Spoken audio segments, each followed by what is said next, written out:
29 जून सन 2024 का वो दिन होगा जिस दिन शनिदेव वक्री अवस्था में आने वाले हैं एक सफलता के बुनियाद को लेकर।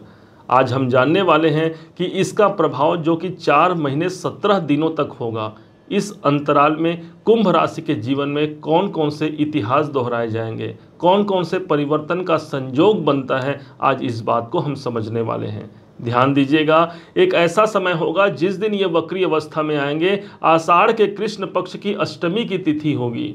एक ऐसी तिथि है जिसको रूल करते हैं स्वयं शनिदेव, अर्थात 8 नंबर के अंक ज्योतिष के अनुसार शनिदेव इस नंबर के मालिक बनते हैं। सन 2024 को देखा जाए तो इस नंबर के मालिक भी 8 नंबर के स्वामी शनिदेव ही बनते हैं। अर्धरात्रि का समय होगा जिस दिन ये वक्री होंगे। अर्धरात्रि का समय भी शनिदेव का ही दिन है और सबसे बड़ी बात हो जाती है कि उस दिन शनिवार का दिन ही होगा, अर्थात आपके अपने कुंभ राशि के ही स्वामी शनिदेव हैं। इतने बड़े बदलाव को लेकर के वक्री हो रहे हैं तो समझिए जरा कितना कुछ बदलाव हमारे जीवन में हमको प्राप्त हो सकता है, कितनी बड़ी उपलब्धि को ये दिला पाते हैं। आज इसी बात पर हम चर्चा करने जा रहे हैं। स्वयं आपके अपने राशि पर ही वक्री हो रहे हैं। इस हिसाब से देखा जाए तो आपके कुंभ राशि पर ही 11 नंबर की राशि है आपकी, जहां पर शनिदेव वक्री अवस्था में आएंगे। जहाँ जहाँ इनकी दृष्टियाँ हैं, जहाँ जहाँ ये विद्यमान हैं, उन स्थानों पर हमको पॉजिटिव प्रभाव पड़ेगा, क्योंकि आपके राशि के स्वामी तो हैं ही, साथ ही साथ आपके सबसे ज़्यादा योग कारक ग्रहों में इनकी गिनती होती है। इस हिसाब से स्वास्थ्य जनित यदि किसी परेशानियों का हम सामना करना पड़ रहा है तो वहाँ पर मुझे मुक्ति प्राप्त होगी, ये पहला प्रतिफल हो गया। दूसरा प्रतिफल होगा, यदि मैंने अपने संघर्षों को जिया है, मैंने अपने कर्तव्यों को जिया है, तो इनकी तीसरी दृष्टि आएगी ठीक तीसरे घर पर, अर्थात हमारे परिश्रम का प्रतिफल हमें प्राप्त हो पाता है। वो पारिश्रमिक हमें मिल पाता है कि मैंने अपना मेहनत किया है, मैंने अपना लगन लगाया है अपने कार्य में, और उस लगन के मुताबिक यदि मुझे सफलता प्राप्त नहीं हुई तो शनिदेव 4 महीने 17 दिनों तक अभी वक्री रहेंगे, अर्थात हमारे परिश्रम का हमें प्रतिफल प्राप्त हो पाता है। तीसरा घर जब प्रभावी होगा, कोई नए एग्रीमेंट की ओर आप आगे बढ़ सकते हैं, चाहे वो नौकरी से जुड़ा हो या बिजनेस से जुड़ा हो। इन समय पर कोई नया एग्रीमेंट आपका संपन्न हो सकता है जिसमें एक ऐसा बुनियाद आप रख सकते हैं जो मेरे कैरियर के लिए मुझे बहुत अधिक संपन्नवान बना जाता है। शनि की एक दृष्टि पड़ती है, वो सीधे 7वें घर पर है। 7वां घर वो स्थान हो गया जो आपके व्यापार का स्थान है। इसलिए व्यापारिक जीवन को मजबूत बनाने के लिए शनि का ये वक्रत्व अवस्था पे आना अनुकूल स्थिति को कायम रखेगा। चूँकि यही स्थान मेरे दाम्पत्य जीवन का है, विवाह इत्यादि कामनाओं को लेकर के आप यदि चाहते हैं विवाह को संपन्न कराना, शनि वक्रत्व आकर के इनकी दृष्टि पड़ रही है, अर्थात विवाह संबंधी कार्य पूर्ण होंगे।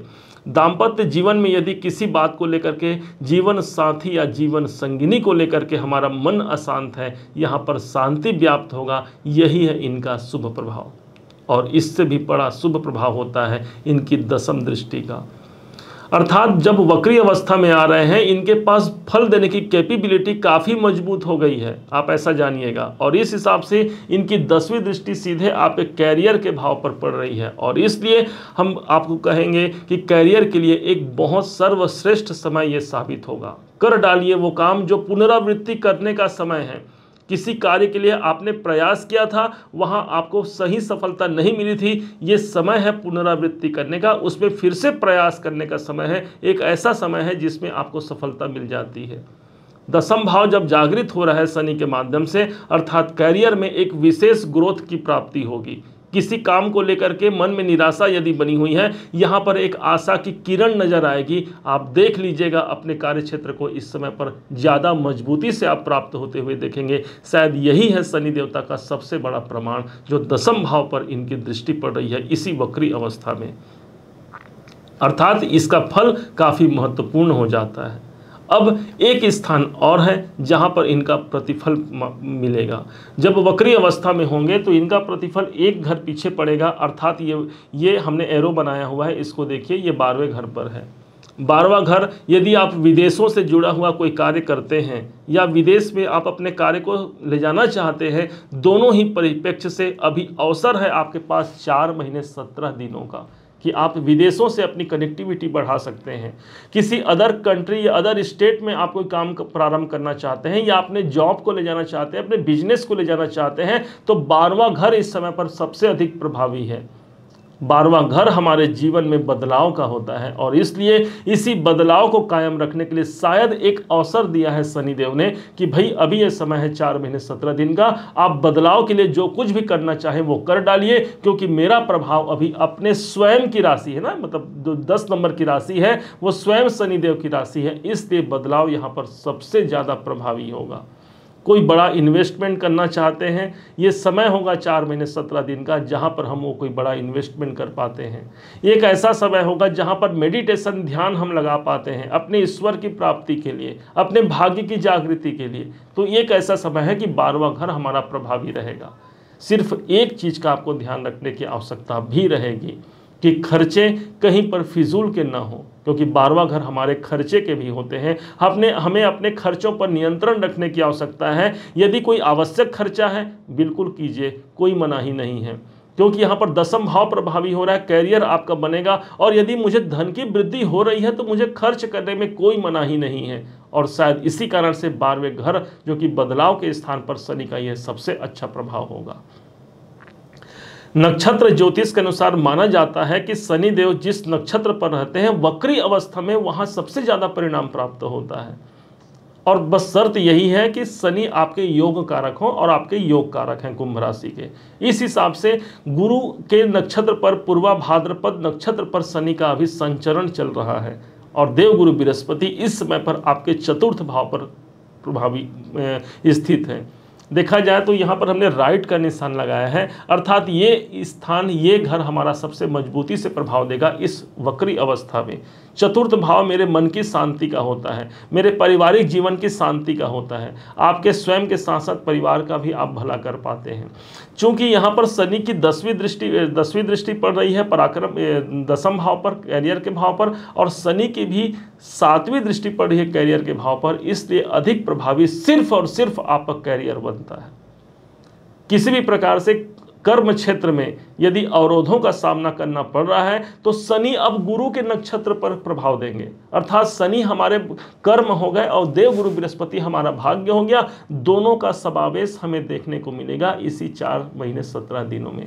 कर डालिए, आपके अंदर वो साहस होना चाहिए। शनि आपके लगन पे बैठे हैं, आपकी राशि पर बैठे हैं, इसलिए आपको कह रहे हैं कर्मवान बनिए, अपने कार्य पर निष्ठा रखिए, अपने कार्य पर पुनः फिर से आपको फोकस डाल करके रखना है। और यही शनिदेव बहुत अधिक प्रबलता से, बहुत अधिक संपन्नता से हमारे कार्य को निष्पादित कर सकते हैं, चाहे वो कोई भी कार्य हो। आप चाहे बिजनेस करें, नौकरी करें, या किसी भी कार्य की संपन्नता के लिए आप चाह रहे हैं कि वो कार्य मेरा संपन्न हो जाए, तो हाँ, यहाँ पर शनि की दृष्टि पड़ रही है और गुरु की दृष्टि पड़ रही है। और चूंकि शनिदेव अभी गुरु के नक्षत्र में है, इसलिए 10वां भाव सबसे ज़्यादा प्रभावी हो गया, अर्थात आपके कर्म का प्रतिफल सबसे ज़्यादा प्रभावी हो गया। और शायद इसीलिए तो कहा जाता है ना, कर्म प्रधान विश्व करी राखा, जो जस करें सो तस फल चाखा। और शनिदेव हमारे कर्म के देवता हैं, उसी कर्मों का प्रतिफल हमें इस समय पर सर्वाधिक देखने को मिलेगा। कैसे इनके शुभ परिणाम को और अधिक बढ़ाया जा सके, इस बात को समझिएगा। श्री हनुमान जी की आराधना करना सबसे सुंदर और सबसे सटीक उपाय है शनिदेव की कृपा प्राप्ति के लिए। हनुमान चालीसा का पाठ करना, हनुमान स्तवन का पाठ करना, बजरंग बाण, सुंदरकांड, कुछ भी आपको लगे उस पाठ को आप निरंतर करते रहिए। माना जाता है कि हमारे कर्मों में यदि ऊपर वाले का हाथ हो जाए तो उसी कार्य में शीघ्र अतिशीघ्र हमें संपन्नता प्राप्त हो जाती है, हम सफलता के शिखर तक पहुंच सकते हैं। ये उपाय हमें करना ही पड़ेगा। साथ ही साथ जितने भी 4th क्लास एम्प्लॉय जो हैं वो सब के सब शनि देव के अंतर्गत आते हैं। जो भी आपसे बन पड़े उनके सदैव उनकी सेवा करते रहिए। सेवा का तात्पर्य हो गया जो आपको मदद करते बने उनके लिए आप कर डालिए। निश्चय मानिए उनको 1 रुपया भी आप दे रहे हैं, अर्थात साक्षात शनिदेव को आप प्रदान कर रहे हैं। और शनिदेव को आप जानते हैं वो कभी अपने पास रखते नहीं, वो वापस करा जाते हैं और कई गुना बढ़ा करके। शायद इसी कारण से इन्हें कर्म प्रधान ग्रह माना गया है। पीपल वृक्ष में जल अर्पण करना सबसे बड़ा एक उपाय है शनिदेव की कृपा के लिए। इस पर आप कार्य कीजिए। पीपल वृक्ष पर तिल तेल का दीपक जलाना भी बहुत अधिक उपयुक्त माना गया है शनिदेव की कृपा को प्रदान कराने के लिए। इन सब कामनाओं को पूर्ण कीजिए, अपने कामनाओं को पूर्ण कीजिए। इन उपायों के माध्यम से शनिदेव प्रभावी हैं, वक्री अवस्था पे हैं, कोई बड़ा कार्य सिद्ध हो सकता है, इसमें दो मत की बात नहीं होनी चाहिए। उम्मीद है आप सबने इसे समझा, आप सबने इसे जाना है। यदि आपने इसे समझा, जाना, मेरे समझाने का प्रयास यदि आपको सार्थक लगा हो, मेरे समझाने का तरीका यदि आपको सार्थक लगा हो, तो हर बार की भांति इस बार भी अपना प्यार भरा लाइक और कमेंट करना कभी मत भूलिएगा। और हाँ, यदि अभी तक आपने चैनल को सब्सक्राइब नहीं किया है, सब्सक्राइब जरूर कीजिएगा। पुनः एक बार फिर आप सभी का दिवस बहुत मंगलमय हो, इन्हीं शुभकामनाओं के साथ। जय श्री राम।